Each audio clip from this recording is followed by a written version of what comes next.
You awake to a beautiful morning in Colonel Sanders' hideaway. Did you make the right decision on how to respond to Colonel Sanders? Only time will truly tell. Today is a day that could change the rest of your life. You think about the new secret ingredient you just learned about.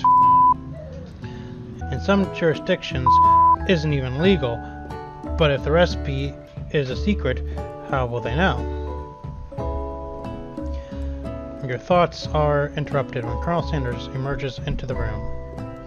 He's holding a gorgeous plated breakfast, and your mouth waters at the sight of it. Here's a simple breakfast I just whipped up. It's meticulous. You taste Colonel Sanders' food, and it takes you on a journey. When you return, he's waiting to ask you an important question. So, would you say that we're the perfect match? How presumptuous. My cuisine and your taste buds, that is. Such confidence, such grace. Could he be the world's greatest gift to cookery? We'll flatter him. You know, I think we might make a great team. A single tear begins to pool in the corner of his eye as he gazes out the window. And with the right business partner, I know I can't fail. Business partner? Could he be talking to you? It all happened so quickly. Overcome with emotion and confused by your feelings, you're on the verge of tears. Unable to speak, the only answer you can find is to run out the door and get home. There's still one more day of school, after all. The University of Cooking School Academy for Learning waits for no one. You get home to find something very surprising. Your best friend is waiting for you. Where have you been? Because I had one heck of a night. I've been desperate to talk to you about it, but I couldn't find you. I got worried that something had happened to you. It's okay, I was just... And now that it turns out that you're fine, I can finally get you up to speed on the saga of Miriam. Sure, but you will not believe what happened to me after school yesterday. I went on a date. I think I can believe that. Since I'd been partnered up with Clank, he asked me to go out with him. Of course I told him, you'd better keep your dials turned to polite and respectful. I'm not that kind of girl. But he was just interested in spending some one-on-one time together and getting to know me. So I said, yeah, sure, I can get to know the little metallic guy. Long story short, he took me skydiving with his friends, but things quickly spiraled out of control. Did you just say skydiving? As if that's a typical first date to go on with a talking pressure cooker. And now I'm not really sure where we stand. You don't give Miriam time to tell her whole story. However, bottling up the details of your own night is just too much to bear. And I went on a date too, back to Colonel Sanders' house, where I spent the night with him. You what? Nothing happened, but the emotional connection, wowzers. Together with your bestie, you feel like you can do anything. When you arrive at school, you encounter your rivals in the quad. You can tell from a distance that they're picking on Pop, though he himself might not quite grasp the fact. Because, you know, he's Pop. What's this railway? It sounds delicious. Oh, it's great. I'll order you up one right away. I'll have my swirly with sprinkles, please. Sprinkles is a dog and a tweet. You can get your tips too. Why don't you pick on someone your own size? Because I'm literally the biggest person in the school. There is that horse that Colonel Sanders rides to school, but who would dare pick on such a gentle, beautiful creature? You've got some nerve, Colonel Mustard, suggesting that I pick on a defenseless horse. Now you're twisting my words, and I won't have it. You clench your fist, but the injury from yesterday's mixer accident makes you wince in pain. Doesn't look like you can go on cooking like that. Might as well just give up. I'll never give up, ever. Colonel Sanders arrives just as it appears things are close to boiling over. Naturally intuitive person, he senses that something has been going on. Is everyone excited for the final day of school? Colonel Mustard, how's that hand feeling? I'm sure he'll be back in fighting form by this afternoon. Aren't you concerned about my hands, Colonel? Yesterday I almost broke a nail winning so hard. Technically, I don't believe a winner has been decided. Your presentation was quite impressive. What is he doing complimenting her? But what about the flavor of my delicate, warm, gooey chocolate sauce? It was clear that you are passionate about how your food is received. That's a lot of words to say. It was bland. Excuse me, Colonel Mustard, I am more than capable enough to speak for myself. Maybe you could tell me more of your thoughts as we walk into class, Colonel. I'm always interested in discussing the fine art of fine food. See you inside, Colonel Mustard. Annoyed by Colonel Sanders' inability to see Ashley for who you know she really is, you walk across the quad to get some distance. In an attempt to distract yourself by how slighted you feel by that interaction with Ashley, you take out the spell book you received yesterday and start flipping through the pages. Whoa, that's that book. It looks like bad news. It's just something I found lying around. It would appear to be some sort of grimoire, but I don't really believe in that magic stuff. A grimoire? Like a book of spells? I don't know. Who would spend so much time decorating a magic book if it weren't really powerful? I can think of one surefire way to find out. You open to a page covered with arcane warnings. Cast only in case of extreme emergency, it says around the edges of the pages. I can use a spell here that says it will erase anyone I choose from all of my memories. If I scrub out Colonel Sanders, it would probably help me focus better on upcoming final exam. That is way drastic. Couldn't you do something else, like anything else not rooted in dark magic? Maybe tie a string around your finger? Okay, fine. It is dramatic, but desperate times calls for desperate measures. You've got a memory erasing spell sitting right in front of you, and a pretty good excuse to try it out. We can't do it. We cannot give up our love for Colonel Sanders. It is just meant to be. You take your friend's advice and put the book away. It's almost time for class. Sprinkles is already in the room, waiting for the students to arrive. He clears his voice to make a quick announcement. I want you to know I feel something of a dog moment coming on, but I assure you it's nothing to be afraid of. His cute little nose scrunches up and he begins to breathe quickly. Must be hungry, reach out for some more homework.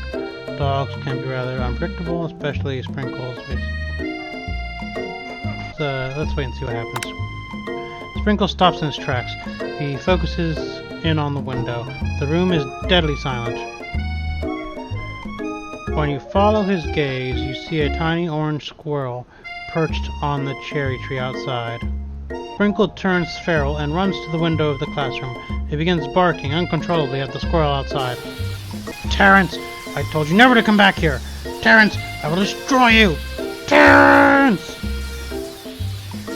Sprinkles is barking ferociously, drool flying off of his face. The squirrel looks over, but he doesn't say anything back. You wonder, is that even a talking squirrel?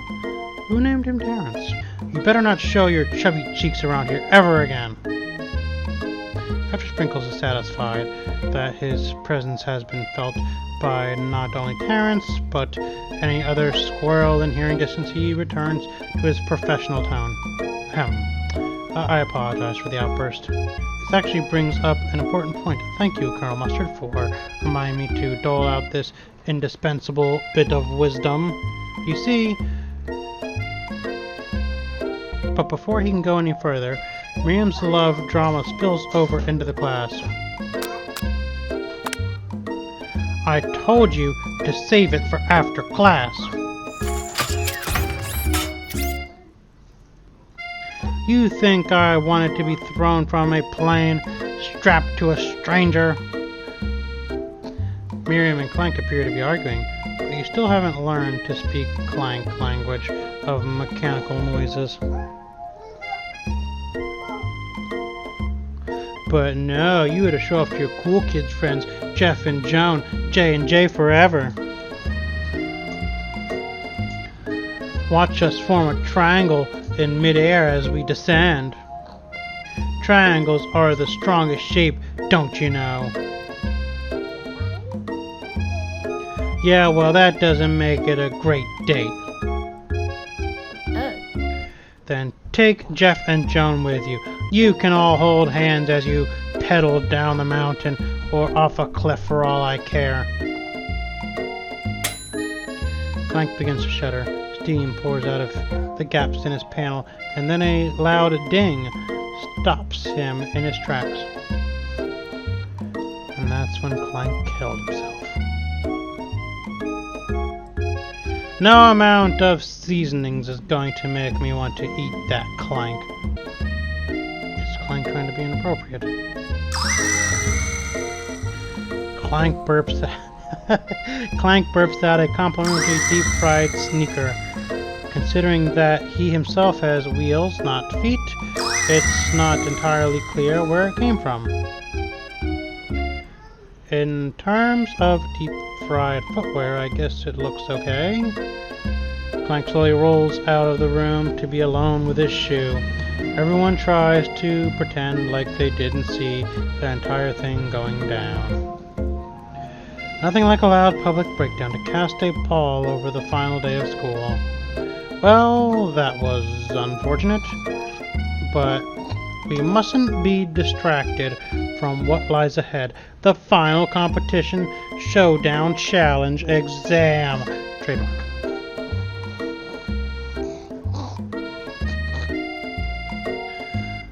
I'm still working on the title, but I think you get it. Test time approaches. See you all in the arena. But before you can think about your upcoming competition, there's a very beautiful soul nearby in need of a pep talk. Hey Miriam, are you okay? Okay, I'm so mad I could smash a tiny mug, spilling several droplets of hot cocoa all over the floor. How could he embarrass me in class like that in front of everyone? Her tiny cocoa is a delicious treasure, so you know that this breakup is no joke, even if the source of her frustration is such a silly boy. I know that you know this, but I'm going to say it out loud. You don't need anyone. Me and you, we're gonna cruise through this final test and hit the carpool lane to Success City. Miriam brightens up, imagining the wind rushing through her short bangs, but she hesitates to embrace the feeling all the way. You're not going to saddle up with Colonel Sanders' stallion and ride off into the sunset without me. Of course not. Well, maybe. Sort of. But I'm sure there's a pony out there with your name on it. And a ranch big enough for both of us and whoever else we want to bring along. If it's not Pop or Clank, or anyone else you meet today, tomorrow, or this whole year, so what? You're a special person. You shouldn't settle for the first someone to show a little interest in you. Miriam gives you a big hug and wipes the tears from her cheeks. I should really review my menu for today. I'm going to make a very special soup. And I bet that Professor Dog is going to love it. While you were pep-talking Miriam, you completely missed the lunch. But that's okay, because you had a better idea of how to spend the time before your exam. You decided to head to the arena early to practice a dish. This is it. The location of your final challenge. A test of will, a test of courage, a test of talent, and a chance to beat the pants off of Van, the supposed man, and his evil counterpart, Ashley, the girl. Woman? As planned, you begin to run through a quick test of a recipe you've been working on. Colonel Mustard's famous chicken pot pie. With extra mustard, of course. After practicing for months, making this dish comes second nature to you, and you're able to quickly get a fresh pot pie in the oven. But as soon as you do, your cram session is interrupted by Colonel Sanders in his wake of cherry blossoms. Colonel Mustard, what are you doing here? There's still time before the final exam. Oh, just taking it all in. I'm big into visualizing success. I'm looking at my station and picturing victory. The pot pie has begun to bake, and the smell is slowly filling the space around you. Visualizing, huh? That's too bad. I was hoping you were here cooking something delicious. You'd usually happily share your food with anyone who is hungry, but the last time you let Colonel Sanders get in your head, it cost you a cook-off. You decide that it's time to put your cooking above your romantic desire, but that decision gets hard to stick to when the oven timer goes off behind you. Oh, we'll fess up about the practice dish. Okay, you got me. I'm doing a little bit more than visualizing. I know, my nose can smell a pot pie from 400 yards. That's an oddly specific distance, but you'd expect nothing less from such an oddly specific man. Not just a pot pie, but a chicken pot pie with all butter crust. And my nose is telling me something else. Oh no, is it burning?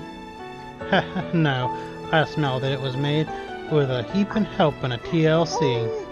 But it'll probably start burning any second if you don't pull it out. The moment of truth. Wow. It's the best pot pie I ever tasted. I've always loved country cooking, and I could eat it all day. There's no time left. The final showdown is about to begin. Sprinkles lays down the ground rules. There are no rules. That is, except to cook with everything you've got. You step up for the cook-off of a lifetime. You decide that mac and cheese plus the pot pie you've been practicing are just the dishes that'll push you over the edge to victory. Meanwhile, Van and Ashley are preparing wildly elaborate dishes per their usual over-the-top selves. Miriam has her giant magnifying glass and several sets of tweezers. She's definitely preparing to go big, going small. Colonel Sanders seems to be harnessing his 11 herbs and spices, but he's trying to find a way to improve on something perfect, his original recipe, fried chicken. The intensity in the room starts at a full 10 out of 10, with a frenzy of action. Everyone is calling out really cool special cooking moves as they prepare their food.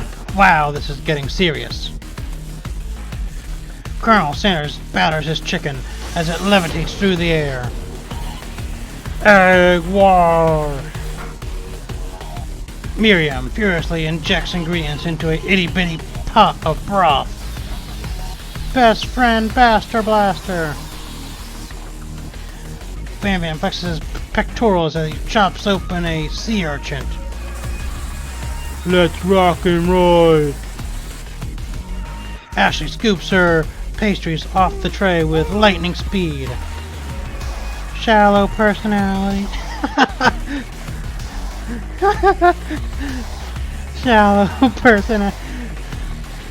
personality spatula. Very descriptive of her. That's her in a nutshell. Shallow personality, alright. Even Clank gets in on it. 5 dial pressure point chicken cooking technique. Wait. When did Clank learn to speak English? It's the singularity, as was foretold. We mustn't let it happen, or the appliance uprising will take all of us. Self-destruct. Van quickly unplugs Clank and rolls him out the back door of the arena. As you frantically prepare your dish, you notice Ashley has her spell book out. Is she going to use some dark magic to turn the tide? you've got a book of your own, and you're desperate not to see her win another battle. Should you take this opportunity to fight magic with magic, even if it's almost certainly evil magic? Well, do it! Let's cast a spell! You take out your own spell book, and let your instincts guide you to a page you've never seen before. It's a summoning spell that will conjure up a spork monster. Now seems like a good time to add some chaos to the mix. You summon me? The broom cooking arena. So many fun memories of battling in this place in my old life. In your old life? I wasn't always the monster you see before me, no. Once I was but a student like yourself who attended this school. Spork monster notices the book you're holding. I see what's going on here. Things are going your way, huh? Been there, my friend. I tried to cast a spell myself to imbue my body with the powers of my favorite foods. As you can imagine, things did not go as planned. When spells say only cast in case of emergency, they mean it. I'm kind of in the pinch here. Got any better ideas? That wasn't the monster. That was Colonel saying I'm only but you got any better ideas. The spork monster smiles and curls up mischievously. For starters, never cast spells on yourself. Cast them on your rivals. Just tell me who's giving you trouble, and we'll take very good care of them. He motioned to Ashley, but before you can think better of this dastardly decision, he recites a spell that turns her into a chicken. Now, as a mere bird, she flaps her wings and glides off into the produce section of the arena, far from her station. Okay, gotta go, bye. Uh-oh, this could be dangerous. You're immediately racked with guilt over this act of blatant transmogrification. You don't know what to do. It would be poetic justice for Ashley to live out the rest of her days as a chicken, and yet that seems unspeakably cruel. After all, it's just a cooking competition. Oh, fine, we'll try to save her. Turn the page and cast a reversal spell. Chicken Ashley immediately transformed back into herself. Bark! She's in shock and still exhibits some chicken-like movements, but otherwise appears to be alright. Ahem. Is it just me, or does the chicken seem remarkably fresh today? Right then, you realize that Colonel Sanders witnessed your entire sabotage. He is not impressed. Your heart sinks as you think of how much you might have disappointed him and ruined your chances of any kind of future together. Having suffered this huge setback, you don't know how you could ever win. We'll just have to summon extra power deep down from inside ourselves. I can do this. I have what it takes. I came here to win. Your hair turns mac and cheese orange as colon energy flows through your body. My heart is pure, my hands are steady, my taste buds have been preparing their entire lives for... Yes, Colonel Mustard, you are the chosen one. You will avenge me. The power you'd been summoning immediately fades back out. You interrupted my inspiring monologue. Sorry. My heart is pure, my hands are steady, my taste buds have been preparing for their entire lives. At this moment, I will show the world my cookery. You begin to levitate off the ground, energy coursing through your body. You know that with this power you can do anything except turn back time, which would be super useful because while you were powering up, your chicken pot pie overcooked in the oven and can't be saved. But don't worry, dear Colonel Mustard, you may have suffered some setbacks, but all is not lost. Impressed with your fortitude, Colonel Sanders decides that you have earned his support. I've been watching you today, and I must say, I am truly impressed. You've been thinking on your feet and rolling with the punches. He steps up to your station and stands right behind you. I'm here to help. All you've managed to make is mac and cheese, and time is almost up, so you're going to need it. But Colonel Sanders, what about the test? What will happen to you? What about the rules? Following the rules has never really been my thing. I'll follow my heart. What a guy! Colonel Sanders unfolds a delicate white towel to reveal the most delicious fried chicken tenders you'd ever laid your eyes on. And besides, sometimes unexpected combinations can have surprising effects that surpass their individual efforts. Are you suggesting if we combine forces, we can form the perfect food union? Time's up, students! With time expired, it's the moment everyone has been waiting for. We must now prepare to present your dishes. A handful of students stand tall, but the class seems incomplete. It seems we're missing some students. Pop. Clank. From off screen you hear pure and innocent giggles that can only be from one student. I'm flying! It sounds like it's coming from that broom closet over there. Miriam, would you mind? Inside the closet you see Pop hanging on a broom hook by the elastic of his underpants. Pop, get down from there right now. Let me guess, did Van have something to do with this?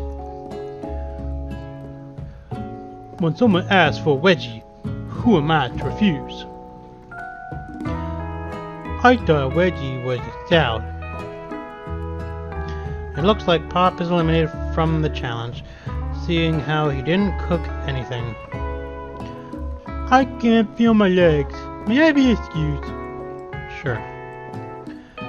You kids and your pranks. I must say, it's not the worst prank in UCSLA history, but it's not exactly yearbook material. Wait a second. Pranks? Pranks? Clank? Where did that pressure cooker roll off to? I wait to hear a signature weird beep or other onomatopoeia, but there is none. Somehow we must have gotten unplugged. I guess we'll have to figure that out later. That leaves only 4 remaining students. Please collect your final projects. Yes, it has been a long semester. Wow, 3 whole days long. But after days of hard work, the time has come for me to eat. Miriam, please step forward. Now describe your dish. I've made tender udon noodles and savory soup. It's so tiny. My word, it's so delicate. Is that a teensy tiny noritokami I spy afloat in this itty-bitty bowl? Yes, Chef. Please call me Sprinkles. Chef is my father's name. Yes, Sprinkles. And some green tea made from baby tea leaves that I picked myself. Sprinkles carefully sniffs around the dish before opening his mouth and letting just the tip of his pink dog tongue to dip into the bowl. Sublime. Would anyone else like a taste? Oh, come on, I'm not one of those dogs that doesn't floss. I even have a really cute electric toothbrush for dogs. Fine, I'll enjoy all of them by myself. In a flash, the entire meal has been devoured. Not that it took much. Less than a thimble's worth of soup. A+. Rarely do I taste a dish with as much love poured into it as yours. Miriam is overjoyed. She gives you a huge hug. Thank you, Colonel Muscle, for helping me to believe in myself. Van, you're up. Now describe your dish. I made uni over smooth egg custard in an Axuan urchin shell topped with caviar. Did you skewer one type of urchin with spines from a second, different colored type of urchin? Yes, Sprinkles. Bit much, don't you think?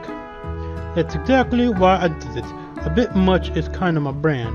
Doesn't it look cool? Sprinkles leans in to sniff the uni, but he can't get his nose close on account of all the spikes.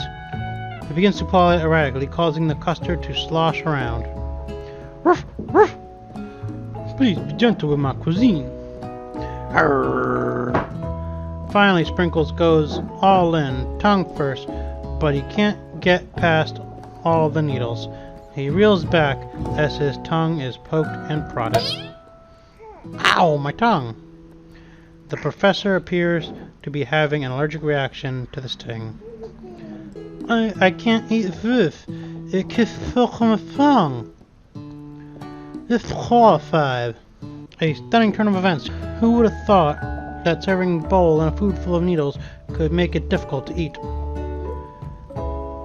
Dejected, Van does not go gentle into the night. Disqualified for glamour? Sympathetic. This isn't the last you've heard of me. Before forcing us to endure his swollen tongue for another moment, Sprinkles graciously laps up a bowl of milk.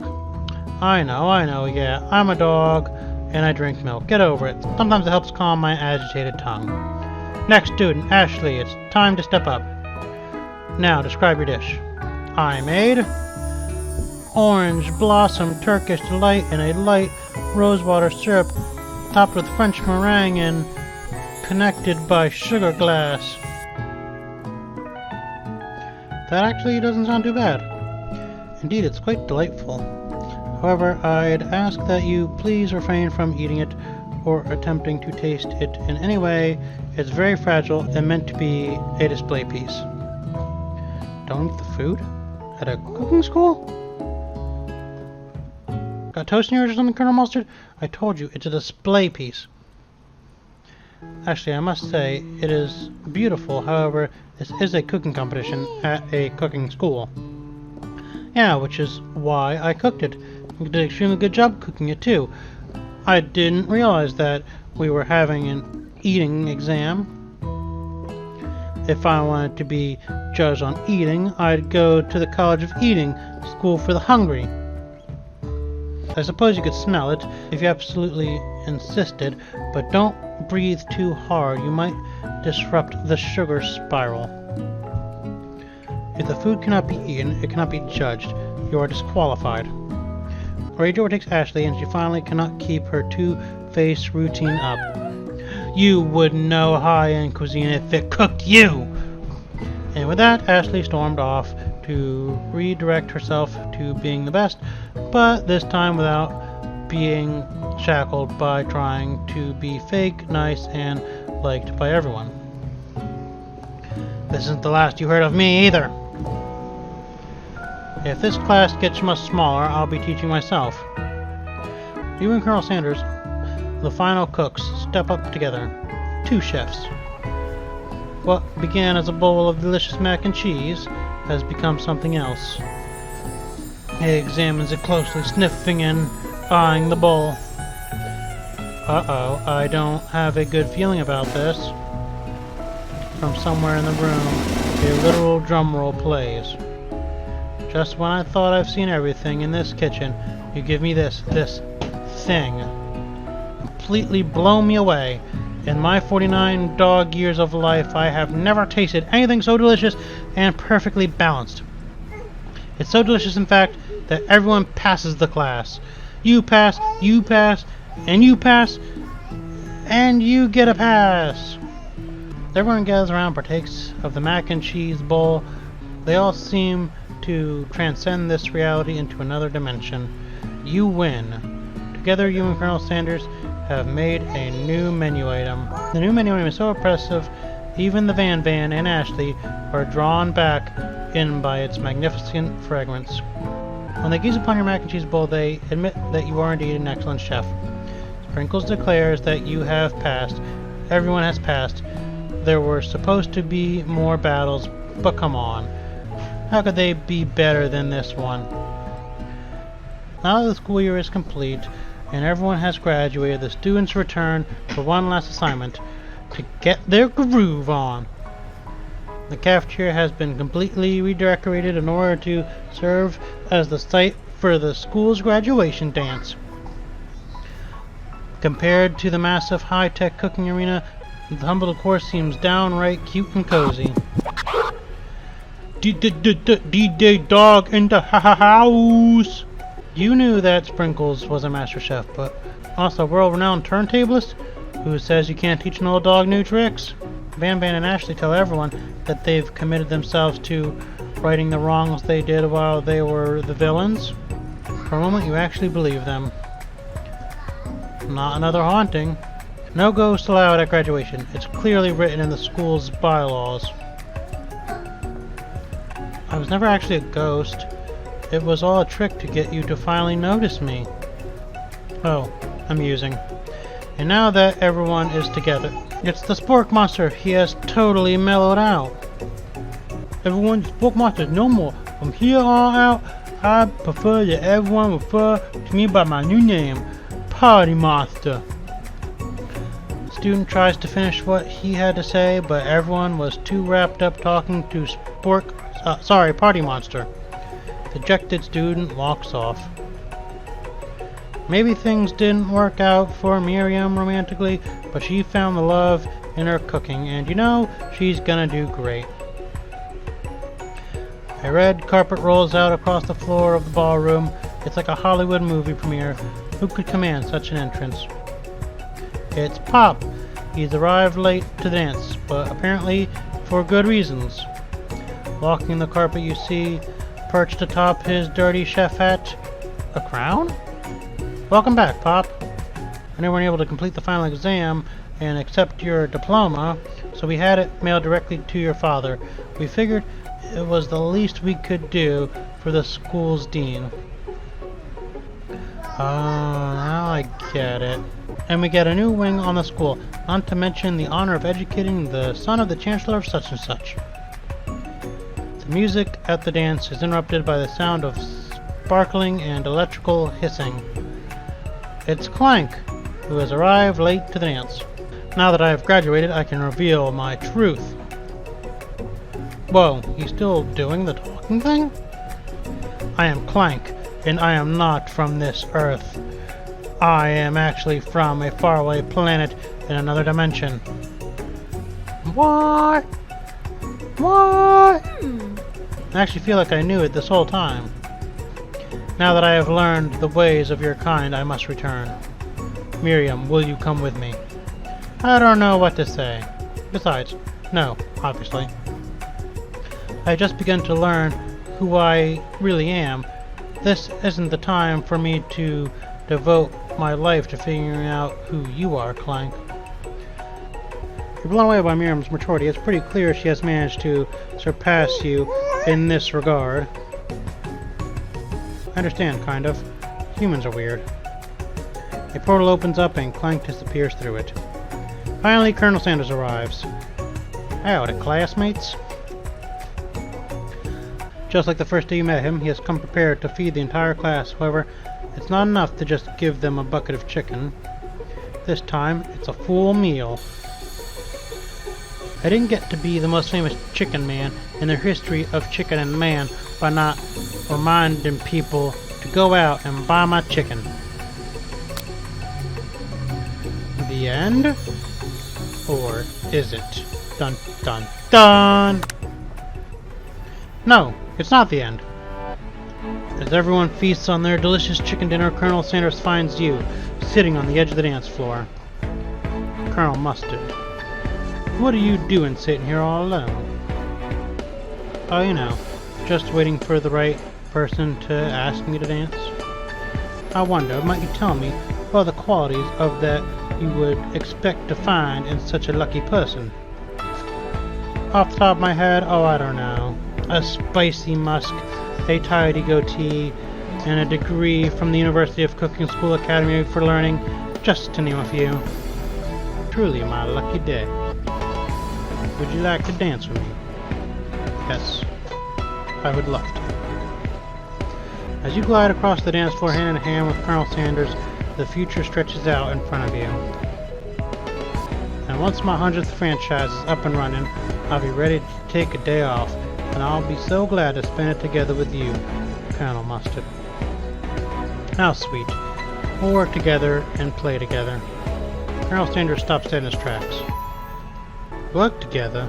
Well, I think this is something I'll just need to do myself. But who will help you run your restaurants?